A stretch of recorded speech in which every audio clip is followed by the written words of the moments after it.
let's just start with the question that I sent over. This Yep. is the question that we start with everybody, and that is thinking back on kind of where you have ended up at this point in life. Who are the leaders, and or what are situations that have really made a mark on you, really shaped how you think about leading and how you lead?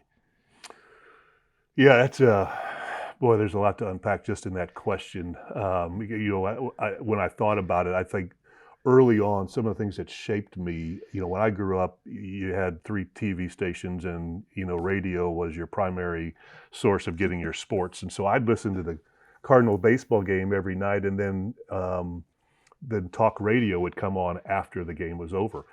And literally, every night, whether if there was a baseball game on or not, I would turn my radio on to go to sleep, turn on the little sleep button for an hour, and I'd listen to talk radio. And fortunately, I grew up in a city where they had the talk radio in the country at that particular point, Yeah. KMOX. KMOX, yeah. And I'd listen to a guy, Jim White, and he'd bring on guests. He'd bring on guests on goal setting. He'd bring on guests on meditation. He'd bring on guests on sports. I mean, he would literally, it brought a variety of different topics that piqued my interest. But at the same time, my dad was a big learner as well. And he used to get tapes, of some of the old gurus in really leadership. They were the godfather of who, the Earl Nightingales and Napoleon Hills. And, they kind of You get a little started. Zig Ziglar. Zig in Ziglar there? came. He Yes. was not the Godfather, but he came soon after. He was in that Yes. earlier wave of things, and so Yeah. he had these tapes, and so he would give me these tapes to listen to. So I had my old cassette tape, and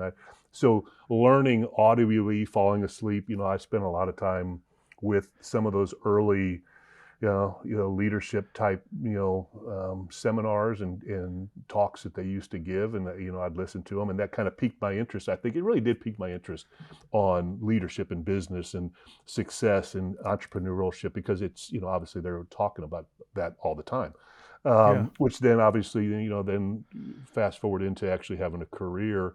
I started out in a spiritual information and ministry. John Maxwell was a pastor, and even before he became popular with his 21 Laws of Leadership, he had a cassette thing. So I mean, I've Sure. always been somebody that wanted to learn and read, and I like to read. I don't generally read like mysteries or novels or all that. I generally would always gravitate more to the leadership type stuff. So Yeah. all those influenced, I think, no question, had an influence on how my worldview and what I looked at and how I view, picking yourself up from your bootstrap, and you go and you work and you try to figure things out.